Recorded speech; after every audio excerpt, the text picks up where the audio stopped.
চারতলা বস্তিতে আগুনের মেসেজ পাই রাত্রে 3টা 20 মিনিটের সময়।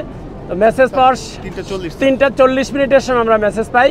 তো এই মেসেজ পাওয়ার সাথে সাথে আমাদের নিয়ারেস্ট যে fire station Tejgaon fire station সেটা আসে। সেখান থেকে 3টে ইউনিট আসে প্রথম।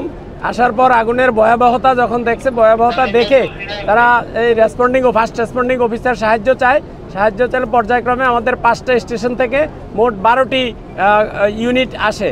আপনারা দেখতে পেয়েছেন যে এখানে ঢুকার রাস্তাঘাট খুবই সরু, যেখান দিয়ে আমাদের গাড়িগুলো ঢুকতেছে না। তো 12টি ইউনিটের মধ্যে 8টা ইউনিট আমাদের এখানে কাজ করেছে, আর 4টে ইউনিটকে আমরা স্ট্যান্ড বাই রেখেছি, যেগুলো অনেক বড় বড় গাড়ি। সেই বড় বড় পানিবাহী গাড়িগুলো আমাদের এখানে আসতে পারেনি, বাট এগুলো নিয়ারেস্ট কাছাকাছি জায়গার মধ্যে আমরা রেখেছি, যে পরবর্তী সময়ে যদি পানি সাপোর্ট লাগে তখন এগুলো থেকে আমরা সাপোর্ট দিব। এবং আমাদের বিভিন্ন আন্ডারগ্রাউন্ড রিজার্ভারে আমাদের যে পাম্প সেগুলো আমরা সেট করেছি, এবং রাস্তার কারণে আমাদের বিশেষ প্রতিবন্ধকতা সৃষ্টি হয়েছে, যে কারণে আগুনটা নিয়ন্ত্রণ করতে আমাদের অনেক কষ্ট হয়েছে।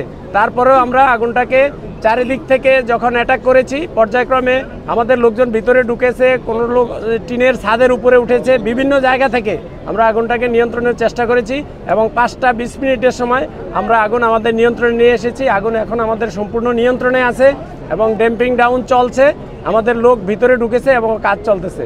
আমরা এখনও আহত বা নিহতর কোনো মেসেজ পাই নাই। আর ক্ষয়ক্ষতি যেটা বলতে, আমরা এক একজনের কাছে এক এক রকম তথ্য পাচ্ছি, বাট এটা তদন্ত কমিটি হবে, তদন্ত কমিটি অ্যাকচুয়াল তথ্য বের করতে পারবে। কয় সদস্য এটা তো এখন বলা যাবে না, এটা কমিটি যারা করবে আমাদের হেডকোয়ার্টার, তখন বলা যাবে যে কয় সদস্য।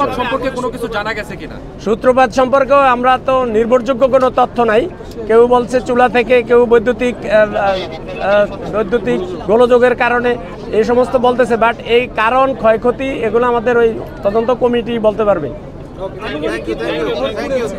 ঘরের ওই একই কথা, ঘর কেউ বলে 200, কেউ বলে 150, কেউ 100, এক একজনের কাছে এক এক রকম তথ্য।